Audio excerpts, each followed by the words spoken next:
प्रातः क्लास चल रहा था। 14 जनवरी 1964।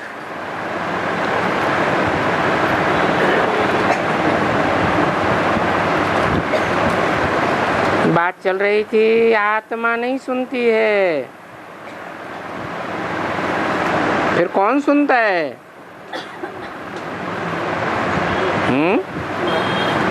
जड़ शरीर सुनता है क्या? है? जड़ शरीर सुनता है या आत्मा सुनती है? चैतन्य आत्मा ही सुनती है। ये जड़ कान तो यंत्र हैं, तो शरीर थोड़ा ही सुनता है। आत्मा इन शरीर यानी आर्गन्स द्वारा सुनती है। अब ये बात बरोबर समझते हो ना? आत्मा ही संस्कार ले जाती है।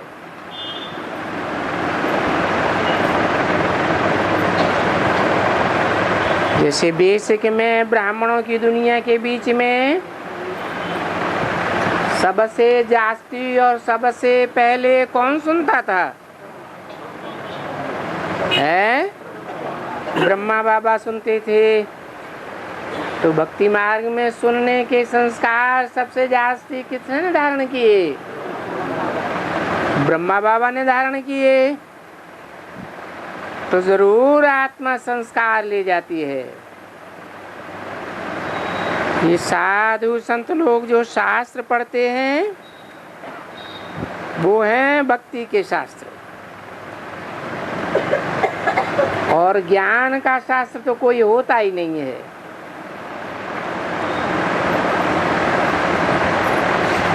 ज्ञान होता ही है सतयुग और त्रेता में।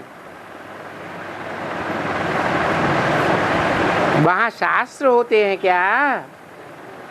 है? शास्त्र माने क्या?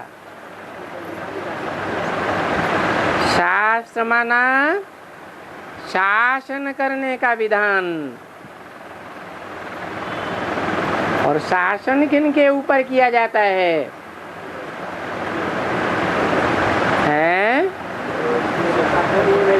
अनुशासनहीन के ऊपर शासन किया जाता है,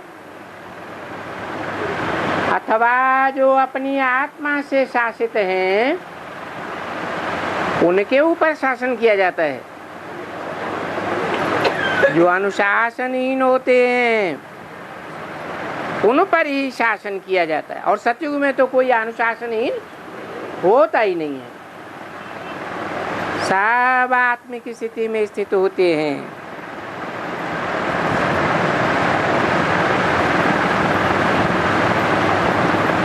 ये शासन जो आत्मा का शासन है, आत्मा स्वयं शासित है। उसे किसी की शासन की जरूरत नहीं। और ये शासन भगवान ही सिखाते हैं। द्वापर और कलयुग में तो भक्ति होती है।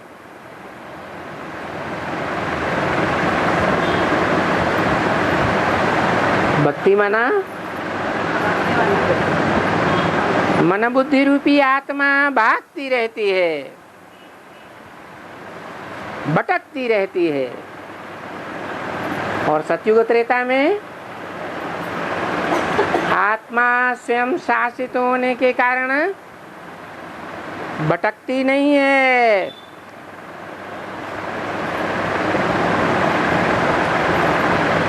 प्रकृति के मध्य में केंद्रित रहती है।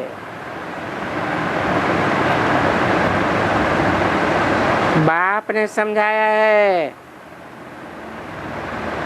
आधा कल्प है भक्ति और आधा कल्प है ज्ञान।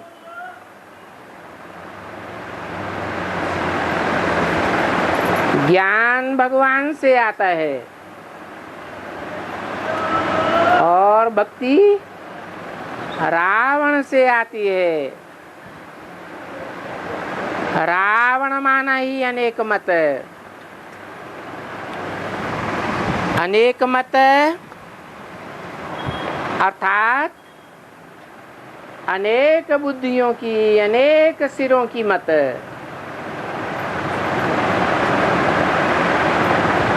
उसको कहते हैं भक्ति। एक ने एक रास्ता बताया, दूसरे ने दूसरा रास्ता बताया, तीसरे ने तीसरा रास्ता बताया। बुद्धि को भटकाता रहता है कौन? अनेक मत वाला रावण। तो देखना है, अपने पुरुषार्थी जीवन में भी देखना है कि हमारी मन बुद्धि रूपी आत्मा अनेकों की मत में तो नहीं भटकती है,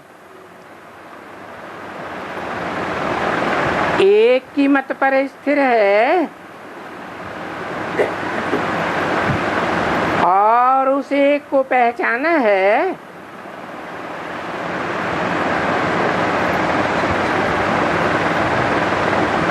जिस एक से सुख ही सुख मिलता है। वो एक ही है ज्ञानदाता, ज्ञान का सागर। ज्ञान से होता है सुख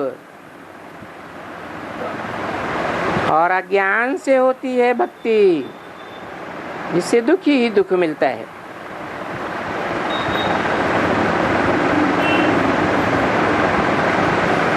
ज्ञान रूपी सतयुग और त्रेता को सुखधाम कहा जाता है। बाद में द्वापर और कलयुग को दुखधाम कहा जाता है। तो बुद्धि से ये विचार करो कि बरोबर सतयुग यानी सूर्यवंशी, चंद्रवंशी, राम राज्य,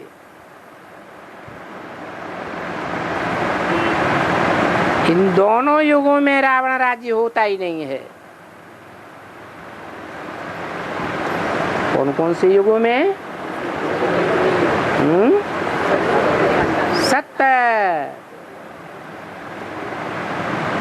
सत्य का युग, इसके द्वारा स्थापन होता है, सत्य माना ट्रुथ, गॉड इज ट्रुथ। सत्य एक होता है या अनेक होता है? एक होता है। तो एक ही ज्ञान सूर्य जिससे सतयुग स्थापन होता है और उस ज्ञान सूर्य की रोशनी से ज्ञान लेने वाला अर्थात रोशनी लेने वाला अव्वल नंबर कौन है?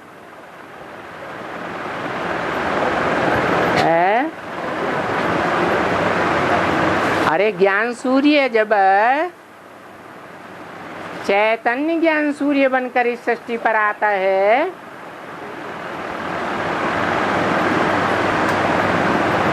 तो उससे अव्वल नंबर ज्ञान लेने वाला कौन है?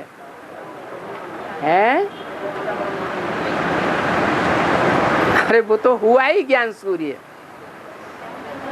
है, ज्ञान चंद्रमा ब्रह्मा। इसलिए भगवान का जो रूप दिखाया गया है उससे मस्तक पर चंद्रमा रखा हुआ है। जो बहुत प्यारा बच्चा होता है, जैसे बाप उसको सर पर चढ़ाई लेते हैं, कहते हैं ना सर माथे पर। तो देखो ज्ञान सूर्य राम से होता है सतयुग और फिर ज्ञान चंद्रमा से होता है क्या? त्रेता युग। इसलिए त्रेता में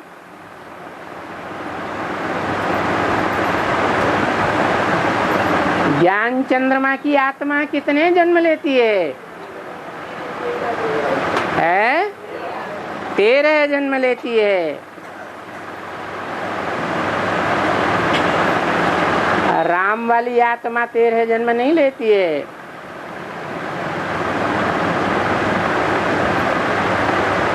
जो सतयुग है,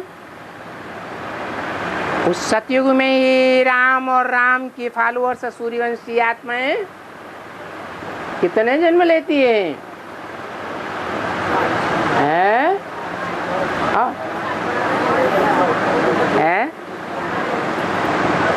कृष्ण की आत्मा तो 8 जन्म लेती है। फिर कृष्ण को जन्म देने वाले रचयिता की आत्मा कितनी जन्म लेती होगी? है तो उसकी गिनती करना भूल गए क्या? तो ज्ञान सूर्य को फॉलो करने वाले सतयुग में ही 9 जन्म ले लेते हैं। तो देखो, ये सूर्यवंश और चंद्रवंश, इन दोनों में रावण नहीं होता है।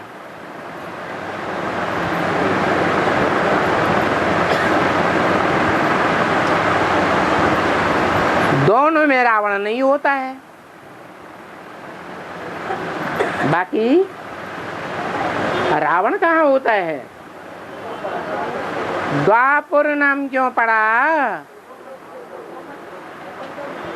द्वैतवाद पैदा हो जाता है। देवताएं अद्वैतवादी होते हैं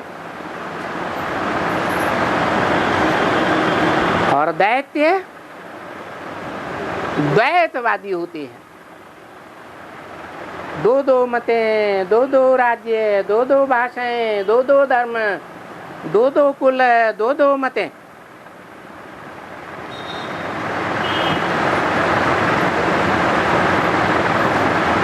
तो द्वैतवाद के कारण वहां दुख पैदा होता है। तो दुख पैदा होने का मूल कारण क्या हुआ है? क्या मूल कारण हुआ?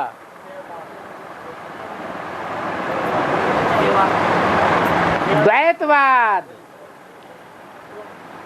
2 मतें।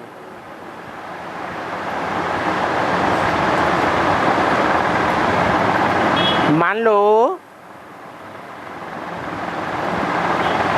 शिव की आत्मा ब्रह्मा में प्रवेश करती रही,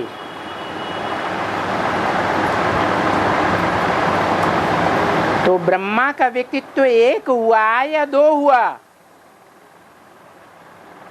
व्यक्तित्व, पर्सनालिटी 1 है या 2 है? पर्सनालिटी तो 1 है, लेकिन मत पर चलने वाले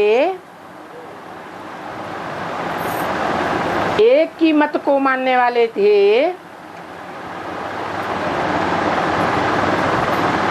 या दोनों की मत को मानने वाले थे, या ब्रह्मा खास की मत को मानने वाले भी थे?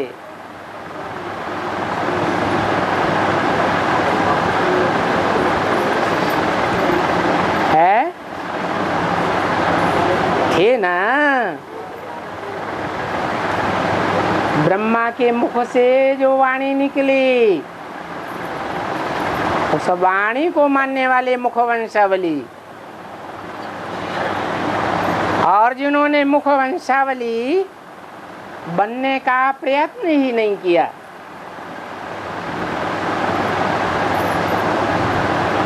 गोद का सुख लेते रहे,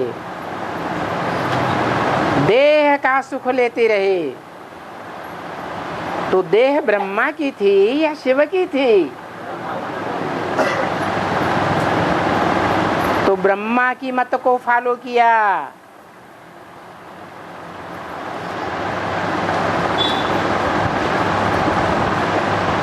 शिव बाबा के मुख से, ब्रह्मा के मुख से निकली हुई शिव बाबा की वाणी को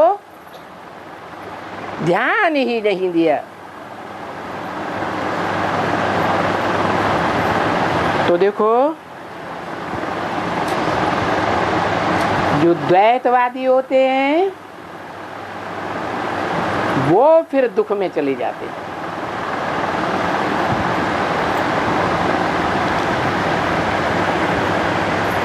दुखी बनाता है रावण, वो विकार में ले जाते हैं। तो वहां सुख, और फिर जब विकार में जाते हैं फिर आहिस्ते आहिस्ते दुख शुरू होता है। क्योंकि विकारी दुनिया की शुरुआत होती है तो आदि में वो विकारी दुनिया भी सतो प्रधान होगी या तमो प्रधान होगी? सतो प्रधान होती है। इसलिए विकार उस समय जास्ती दुखदायी नहीं होते, धीरे धीरे सुख दुख शुरू होता है। क्योंकि उस समय में तो पहले पहले सात्विक रजोगुण की आदि होती है, तो इतना दुख नहीं होता है जितना कलयुग अंत में।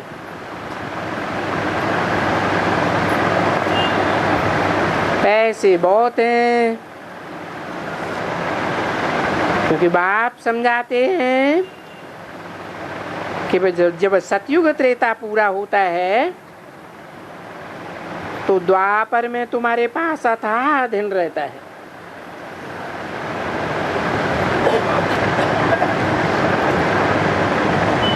उस समय में कोई मोहम्मद गजनवी नहीं आए थे। क्या लूटने वाला उस समय नहीं था कोई भारत में? क्यों? क्योंकि उस समय भारतवासी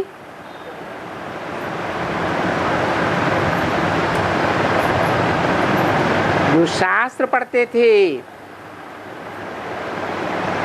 वो शास्त्र भी शुरुआत में सात्विक थे या तामसी थे। उस समय शास्त्रों में भी सच्चा ज्ञान था। बाद में ये ढेर की ढेर टीकाएं बन पड़ी।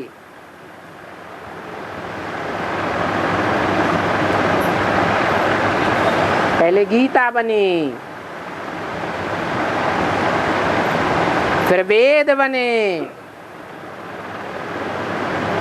फिर वेदों की व्याख्या हुई, ब्राह्मण बने, शतपथ ब्राह्मण आदि, फिर उनकी भी व्याख्या हुई, आरण्यक बने, फिर उपनिषद बने, फिर ढेर के ढेर रामायण आदि शास्त्र बनने लगे। भागवत, महाभारत। तो ज्ञान का विस्तार होता गया या ज्ञान सार में समाता गया? सार में समाता गया, विस्तार होता गया। जब वृक्ष बढ़ जाता है,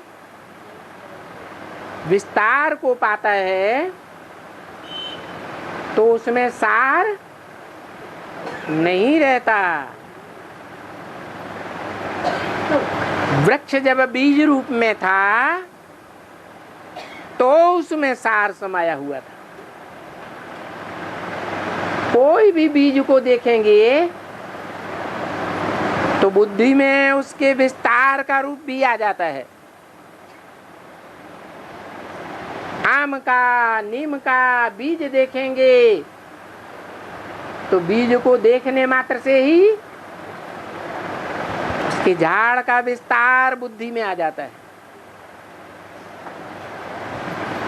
तो बीज है सार और वृक्ष है विस्तार।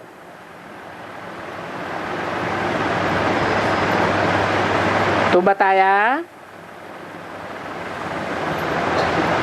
जब विस्तार होता है, कलयुग में आकर के बहुत विस्तार हो जाता है शास्त्रों का, तो ज्ञान का सार खलास हो जाता है, या कहो विस्तार में विलीन हो जाता है। माना बुद्धि में से ज्ञान खिसक जाता है, अज्ञान अंधकार में खो जाते हैं। तब कौन आक्रमण करता है? मोहम्मद गजनबी आया, सारा धन लूट के ले गया।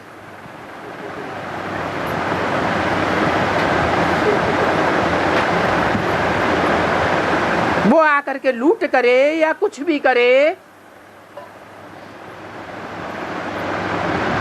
जो भारत के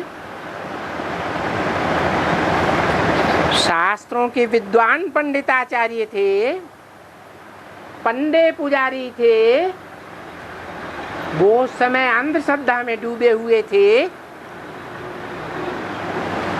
या उनमें भगवान का सच्चा श्रद्धा विश्वास था? क्या अंधविश्वास था जो मोहम्मद गजनबी लूट के ले गया है? उनमें अंधविश्वास था कि भगवान सोमनाथ हमारी रक्षा करेंगे, हमारा कोई कुछ भी नहीं कर सकता।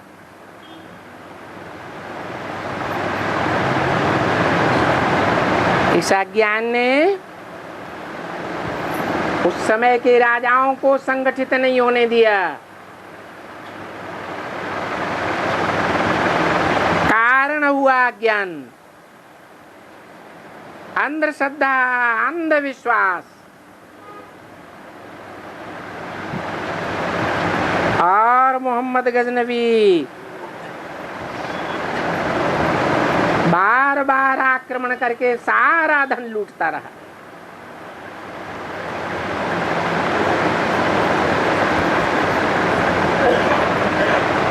तो देखो, द्वापर के आदि में ऐसे लुटेरे नहीं आए थे। कब आते हैं? जब भारतवासी अज्ञान नींद में सोने लगते हैं, अज्ञान अंधकार में आ जाते हैं, अंधश्रद्धा में डूब जाते हैं। तो द्वापर में लूट खसोट आदि की ऐसी कोई बात नहीं थी।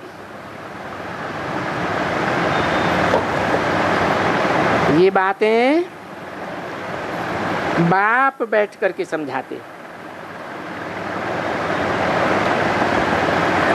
कि जब तुम भक्ति मार्ग में गए, रावण के मार्ग में गए, तो पीछे पूजा आदि शुरू हुई।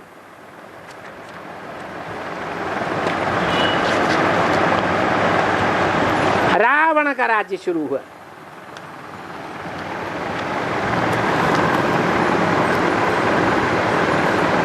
चौदह 1:64 की वाणी का चौथा पेज।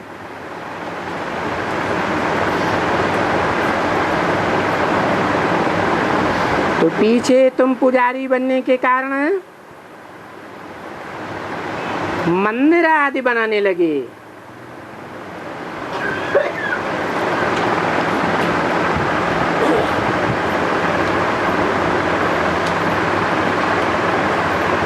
क्या मतलब हुआ? इस बात की शूटिंग कैसे होती है?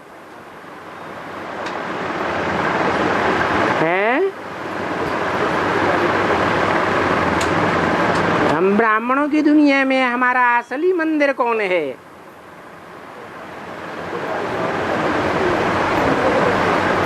कौन है सोमनाथ? सोम किसे कहा जाता है? सोम माना चंद्रमा, और उस चंद्रमा रूपी बैल को नाथ लेने वाला, पुरुषार्थ की हाई जंप लगाकर उस पर आरूढ़ होने वाला कौन है? शंकर। शंकर जब बैल पर सवारी कर लेता है तो बैल कंट्रोल में आ जाता है या नहीं आता है? कंट्रोल में आ जाता है।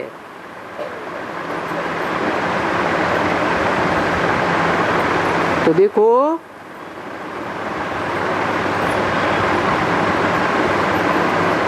दूसरा नाम क्या दिया है?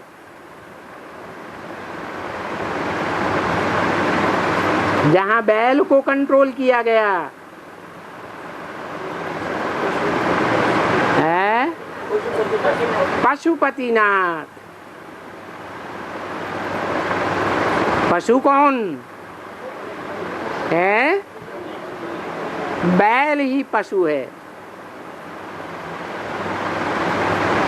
उस बैल से ही ज्ञान की खेती की जाती रही।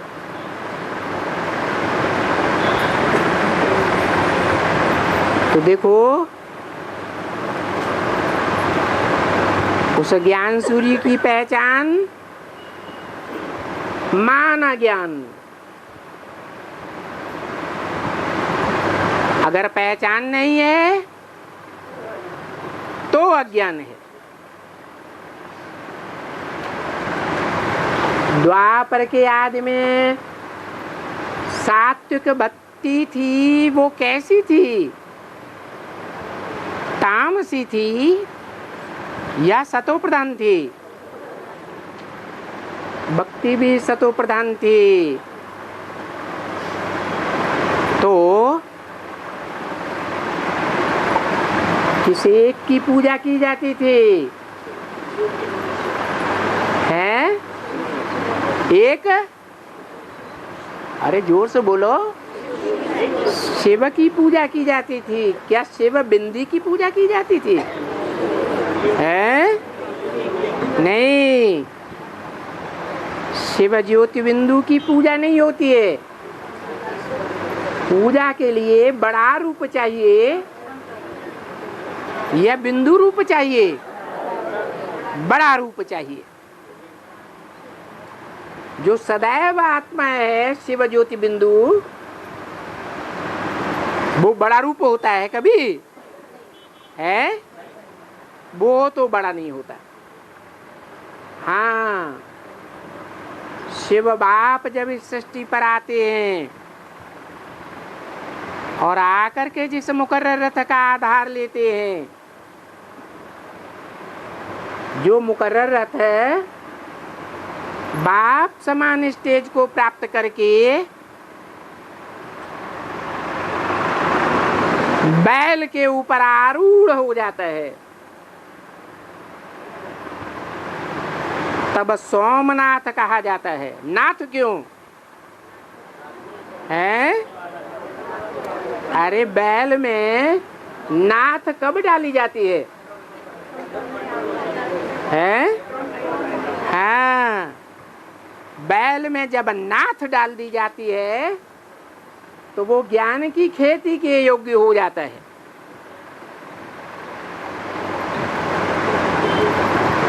बैल में अगर नाथ न डाली जाए तो खेती करने योग्य होता है क्या? नहीं होता है। उसे क्या कहा जाता है? सांड कहा जाता है। और सांड क्या करता है? सांड है तो सांडे क्या करेंगे? हैं? अरे देह अभिमानी सांड है, अपना देह अभिमान ही दिखाएंगे। या ज्ञान की खेती करेंगे? हैं? ज्ञान की खेती करेंगे? हाँ, देह अभिमान का सांधापन दिखाएंगे। तो अभी वो सोम कहो, चंद्रमा कहो, उसकी आत्मा बैल बन गई है या सांड बनी हुई है? हैं? अभी कहेंगे सांड ही है, ज्ञान की खेती नहीं कर रही है। और ज्ञान की खेती करने वाला फिर कौन है? अरे सांड को कंट्रोल करने वाला कोई होगा या नहीं होगा? कौन है? हाँ, शिव नहीं कंट्रोल करता है। शिव जानवरों को कंट्रोल करता है या मनुष्यों को कंट्रोल करता है? ज्ञान सूर्य भगवान मनुष्यों को पढ़ाई पढ़ाता है या जानवर पशु पक्षियों को पढ़ाई पढ़ाने आता है? हैं? मनुष्यों को पढ़ाने आता है। इसलिए तो मुरली में बोला है, मैं तुम बच्चों को सुनाता हूं, ये तो बीच में सुन लेता है। क्या ये क्या करता है? ये बीच में सुनता है, मैं इसको सुनाता नहीं हूं। क्यों नहीं सुनाता हूं? हैं? क्यों नहीं सुनाता हूं इसको? तुमको क्यों सुनाता हूं? क्योंकि तुम मनुष्य हो। जो मनुष्य उनको कहा जाता है जो मनन चिंतन मन का उपयोग करते हैं। इसको तो सन 36 से सुनाया। कब तक सुनाया है? 18 जनवरी है 69 तक सुनाया। कितने साल सुनाया है? 33 साल सुनाया।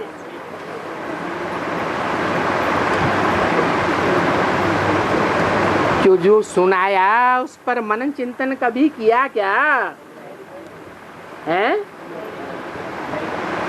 मनन चिंतन मंथन ही नहीं किया। इसने नहीं किया तो इसके फॉलोअर्स कैसे करेंगे? तो उस समय तक जो ज्ञान भगवान ने सुनाया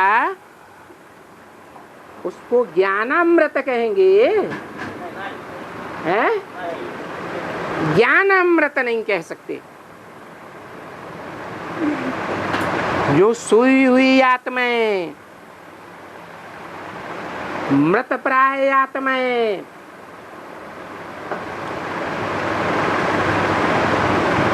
संजीवनी बूटी सूंघ के उठ खड़ी हों,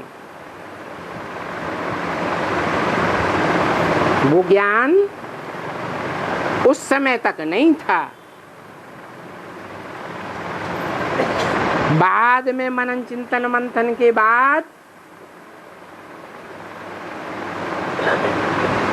सन 76 में जब बाप प्रत्यक्ष हुआ ब्राह्मण बच्चों के बीच,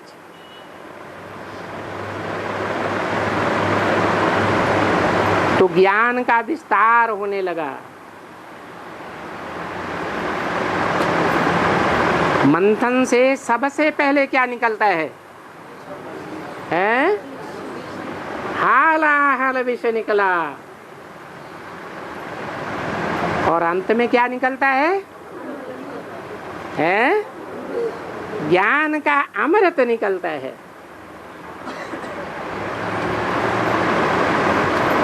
अभी ये ज्ञान अमृत निकलने वाला है। उस ज्ञान अमृत को जो भी नंबरवार धारण करने वाले होंगे उनकी स्टेज बताई। उनकी स्टेज ऐसी होगी जो सुने, जो उनको देखे, उनकी बुद्धि में क्या बैठ जाए कि ज्ञान सूर्य भगवान आ चुका है। तो देखो उस समय ज्ञान सूर्य साप की बुद्धि में बैठेगा। और अभी क्या हाल है? अभी हाल क्या है? सदा निश्चय बुद्धि होते हैं, पहचानने वाले हैं नहीं होते हैं। तो क्या कहें, पूरा ज्ञान नहीं है, पूरी पहचान नहीं है, या कभी ज्ञान होता है कभी नहीं होता है, तो उसे भक्त कहें या ज्ञानी कहें? भक्त ही कहेंगे। भक्त माने पुजारी। तो पुजारी बनने के कारण मंदिर बनाने लगे। अभी धन तुम लोगों के पास बहुत, ढेर का ढेर धन था।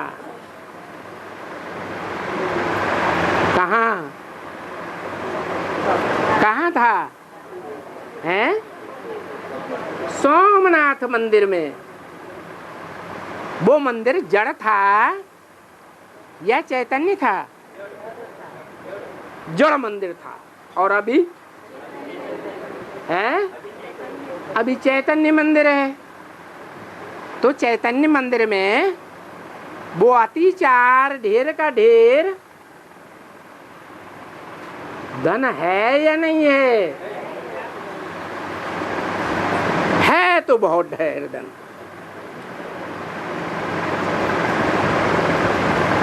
पहले पहले नामी ग्रामी है। उज्जैन की तरफ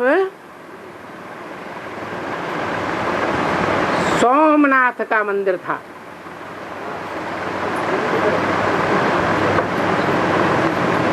उज्जैन माना क्या है? उत माना ऊंचा, जैन माने इंद्रियों को जीतने वाले का फॉलोअर। उसको कहेंगे उज्जैन।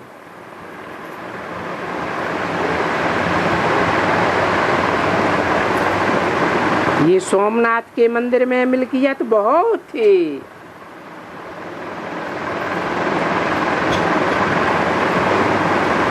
असली मिल्कियत क्या है?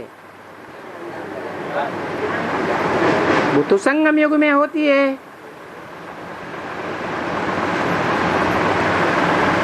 तो वो मिल्कियत है उस सोमनाथ मंदिर में अतिचार थी। सारा मंदिर सोने का है। बहुत धन होता है तो धन से ज्यादा कीमती चीज कौन सी उठाई जा सकती है? हैं? सोना। सोना माना सच्चाई। उस सोने में बड़े बड़े हीरे और जवाहर लगे हुए थे।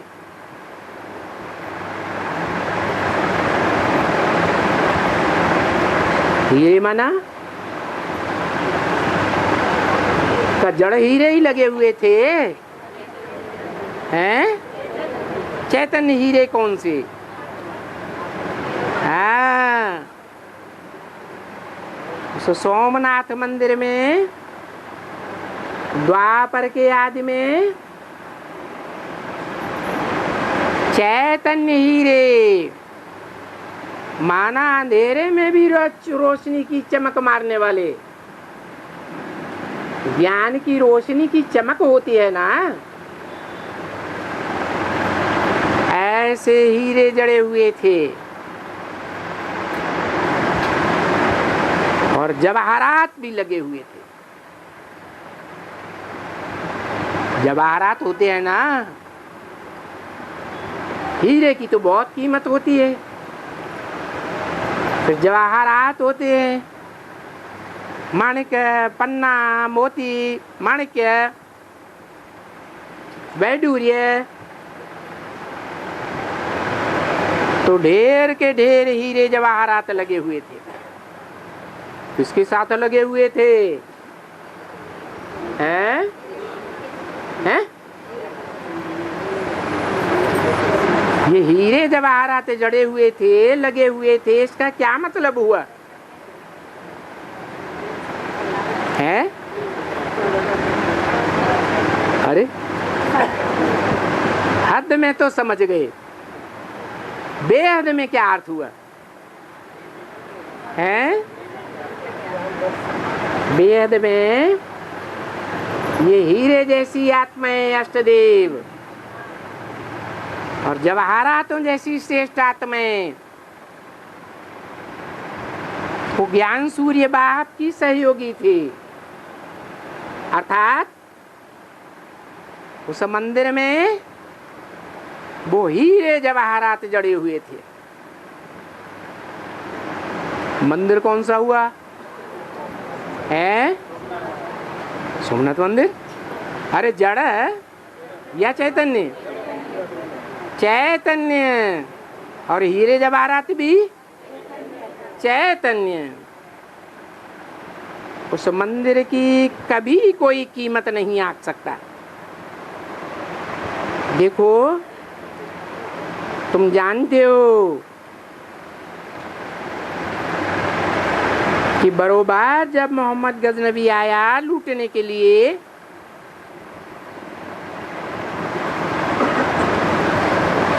ये जो गोप हैं उन्होंने हिस्ट्री ज्योग्राफी तो पढ़ी होगी है? हिस्ट्री ज्योग्राफी में ये बात मोहम्मद गजनबी की पढ़ाई जाती है या नहीं पढ़ाई जाती है? पढ़ी तो होगी। और अभी एडवांस में आने के बाद वो सब पढ़ी हुई हिस्ट्री ज्योग्राफी की शूटिंग भी बुद्धि में आ जानी चाहिए या नहीं आनी चाहिए? हैं? आनी चाहिए। इनमें भी कोई ऊंची पढ़ाई पढ़ा होगा, उन्होंने तो जरूर जाना होगा कि मोहम्मद गजनबी आया था। कौन आया था? हैं? कौन आया था? है नाम क्या दिया? मोह। मोह माने? मोह माने मोह। और मद माने है? कभी हाथी को देखा है? उसकी आंखों को देखा है? हाथी की आंखों में मद दिखाई पड़ा कि नहीं? जैसे हाथी की आंखों में बड़ा मदमाता रहता है, मदमाता होकर के घूमता रहता है, ऐसे ही मोहम्मद गजनबी आया। बहुत मदमस्त था। फिर आकर के ऊंट भर के सोने जवाहरातों के अफगानिस्तान की तरफ ले गया।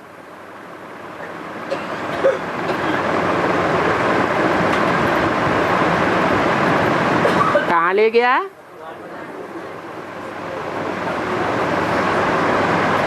अफसोस का गान करने वाला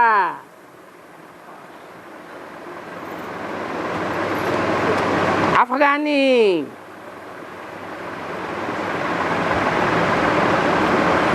ऐसे स्थान में ले गया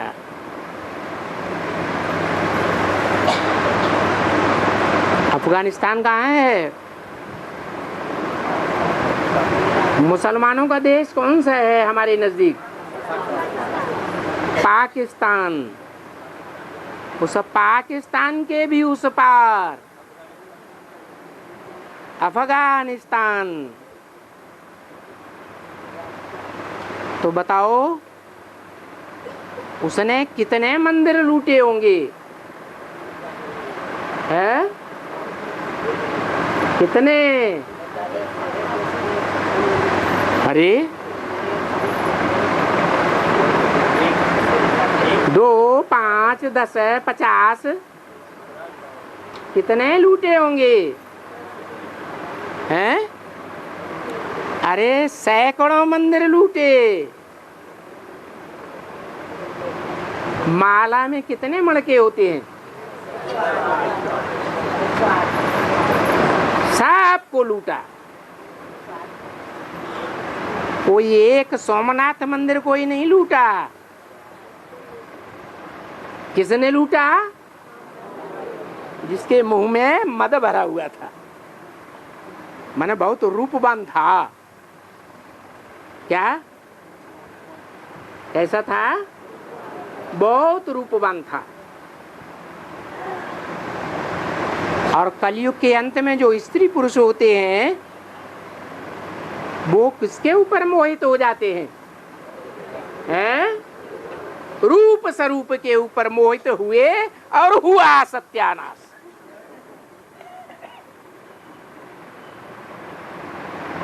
तो देखो ये हिस्ट्री में लिखा है। और हिस्ट्री के लिए बाबा क्या कहते हैं? हिस्ट्री के बारे में कुछ बोला? क्या बोला है? History repeats itself. 5000 वर्ष पहले भी शूटिंग हुई थी। क्या है? इन मंदिरों को उस रूपवान ने लूटा था।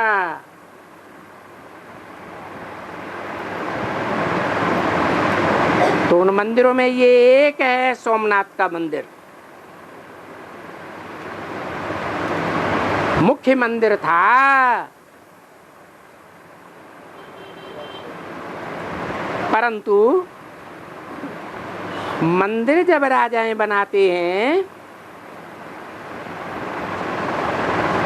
तो राजा मंदिर बनाएगा तो यथा राजा तथा प्रजा भी मंदिर बनाती रही, क्योंकि उनको पूजा करनी होती है। तो पहले पहले जब सतो प्रधान पूजा थी तो एक शिव की पूजा होती थी।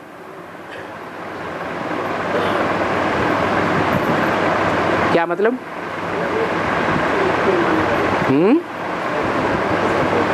कोई भी आत्मा जब ज्ञान में आती है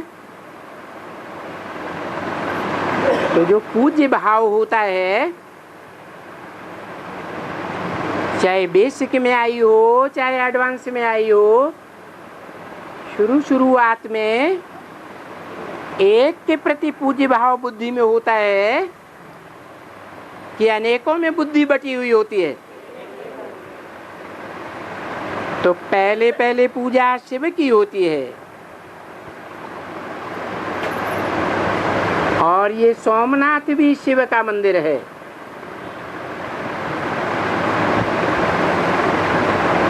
इसकी यादगार है, हैं? ये शिव जो सोमनाथ की यादगार है पहली पहली, वो कौन सा मंदिर है? सोमनाथ मंदिर। ये नाम दिया है तो नाम के अर्थ का तो पता चला ना। किसका नाथ है? सोम अर्थात चंद्रमा का, ज्ञान चंद्रमा के रूप में पार्ट बजाने वाले का नाथ। सोमनाथ का अर्थ ही है सोम रस पिलाने वाला, अर्थात ज्ञान सुनाने वाला। वो ज्ञान सुनाने वाला साकार होगा या बिंदु रूप निराकार? तो बरोबर अभी शिव बाबा तुमको ज्ञान सुनाए रहे हैं ना। सोम रस पिलाए रहे हैं ना। शास्त्रों में ये ज्ञान नहीं होता है। जो ज्ञान भगवान सुनाते हैं फिर उनमें क्या होता है?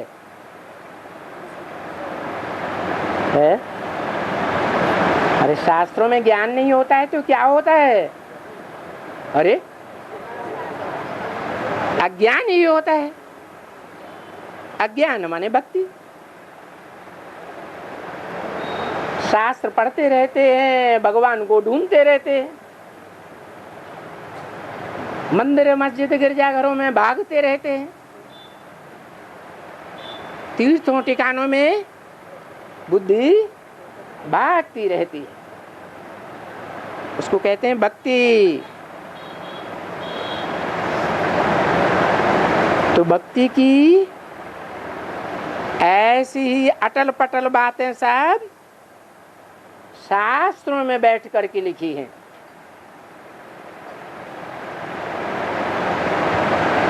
उन शास्त्रों की बातों को भी फिर बाप बैठ करके सुनाते हैं, समझाते हैं। कि शुरुआत में ही ये जो शास्त्र हैं, पहला पहला शास्त्र कौन सा है? अरे पहला पहला शास्त्र कौन सा? सर्वशास्त्र में ही शिरोमणि गीता। वो ही गीता शास्त्र जिन मनुष्यों ने बनाई है, उसकी बात। देवताओं के पास शास्त्र नहीं थे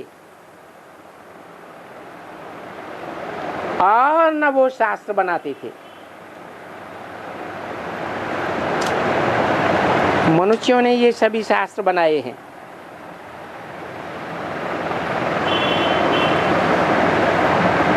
रावण के राज्य में झूठ का राज्य हो गया, क्योंकि भारत पहले सच्चखंड था, बाद में झूठ खंड हो गया। तो बताओ सच्चखंड किसने स्थापन किया है? एक सच्चा बाप ही सच्चखंड स्थापन करते हैं। और झूठ खंड कौन बनाता है? जो झूठा होगा वो क्या बनाएगा? है? झूठ खंड ही बनाता है। और सच तो ट्रुथ बाप को कहा जाता है। कहते भी हैं ट्रुथ इज वन। क्या सत्य एक हो सकता है कि चंद्रवंशी, इस्लाम वंशी, बौद्धी वंशी, क्रिश्चियन वंशी सब हो सकते हैं। ये ढेर के ढेर सब धर्म पिताएं सच हो सकते हैं कि एक भगवान बाप सच्चा हो सकता है। तो बाप वो ट्रुथ आकर के बताते हैं।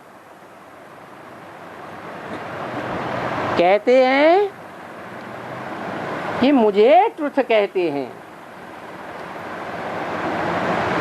क्यों कहते हैं ट्रुथ है?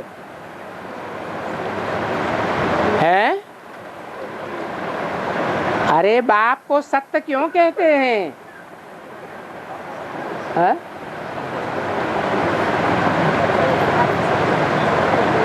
झूठा आदमी किसको कहा जाता है? हैं? हाँ, जो झूठे काम करता है। सत्य उसे कहते हैं जो सच्चा काम करता है।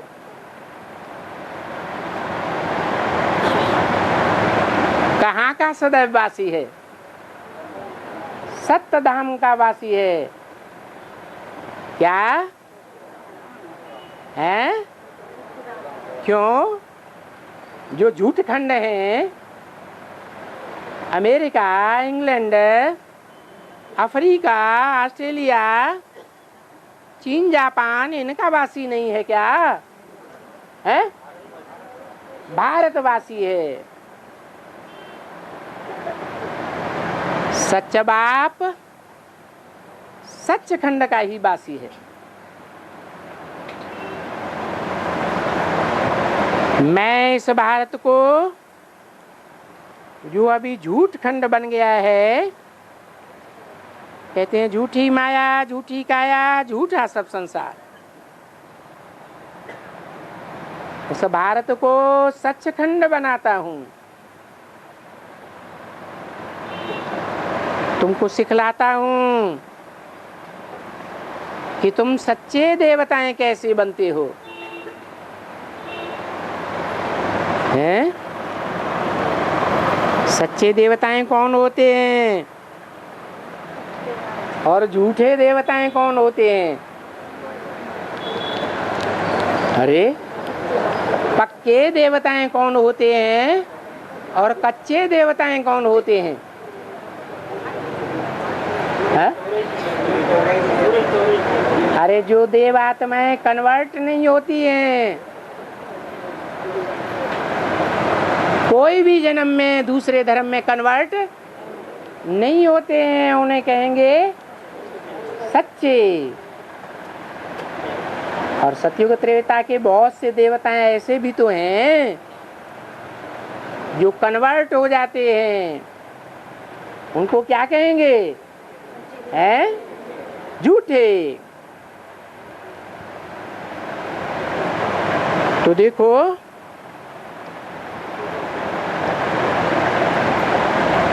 चाहे सच्चे देवताएं हों चाहे झूठे देवताएं हों, कभी कन्वर्ट न होने वाले हों चाहे कन्वर्ट होने वाले देवात्माएं हों,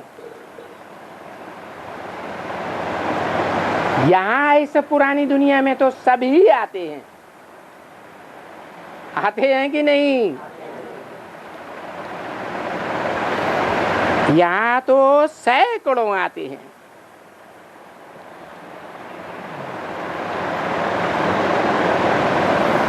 और यहाँ अभी सीजन नहीं है। क्या कहा है? यहाँ अभी सीजन नहीं है, तो ठंडी के कारण थोड़े आते हैं। अरे 33 करोड़ भारतवासी, वो भारतवासी कन्वर्ट होकर के झूठे हुए या नहीं हुए? वो करोड़ों की तादाद में जो झूठे बन गए, वो अभी यहाँ बाप के पास आते हैं? हैं?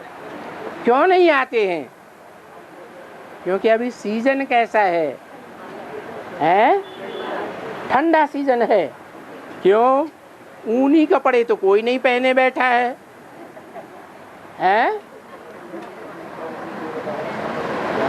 ठंडा माने क्या? पुरुषार्थ की ठंडी लगी पड़ी है। क्या? प्रकृति ने जो नेचर है, प्राकृतिक रूप से, वो यहाँ सीजन कैसा चल रहा है? ठंडे पुरुषार्थ का सीजन चल रहा है।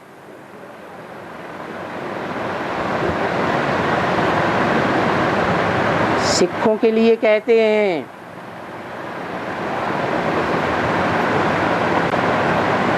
कि वो जागृत कब होते हैं? जब दिन के 12 बजते हैं, बहुत गर्मी हो जाती है। तो अभी सिख संप्रदाय के लोग निकल रहे हैं,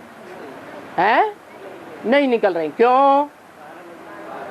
क्योंकि अभी सर के ऊपर सूरज ज्ञान सूर्य प्रकट नहीं हुआ है। तो ठंडी के कारण अभी बहुत थोड़े आते हैं, नहीं तो ये हाल पूरा नहीं होता।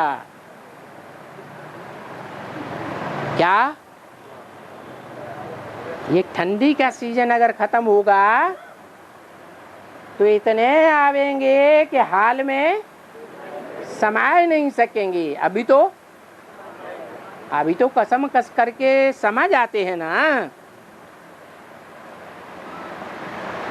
इसलिए तो अभी मकानों के पिछाड़ी मकान बनते ही रहते हैं। काहे के लिए है? अरे ये ज्ञान सुनाने के लिए मकानों के पिछाड़ी मकान बनते रहते हैं। बनते हैं या नहीं बनते हैं? बनते रहते हैं और बनते ही रहेंगे।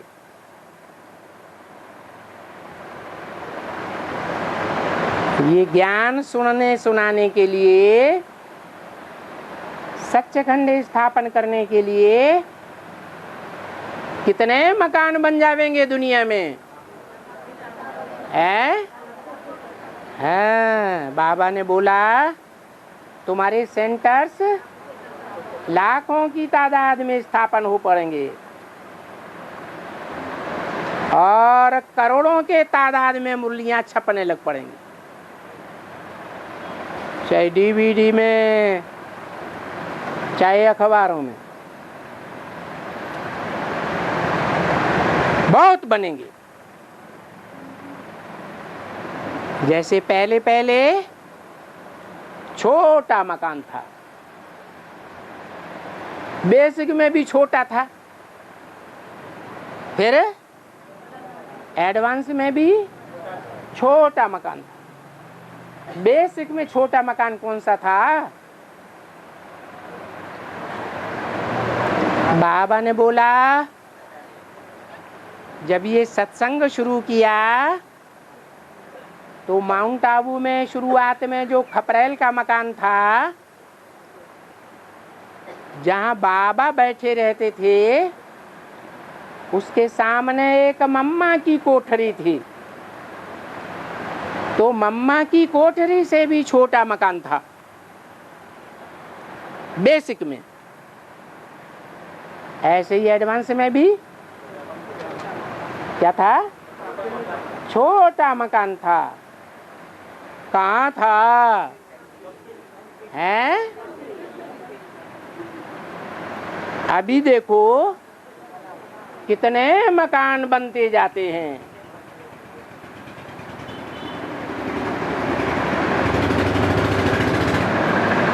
बनते जाते हैं ना। फिर माड़ियाँ भी बनाते जाते हैं।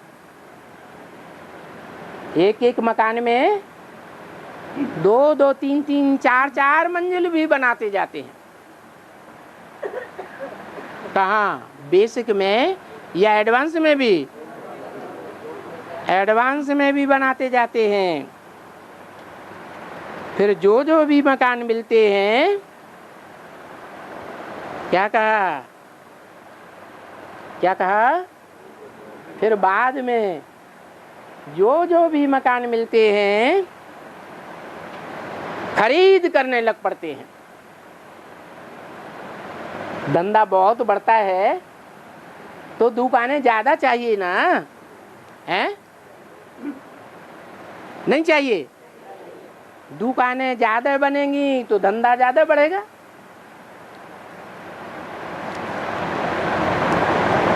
तो अभी उन मकानों को खरीद कौन करते हैं?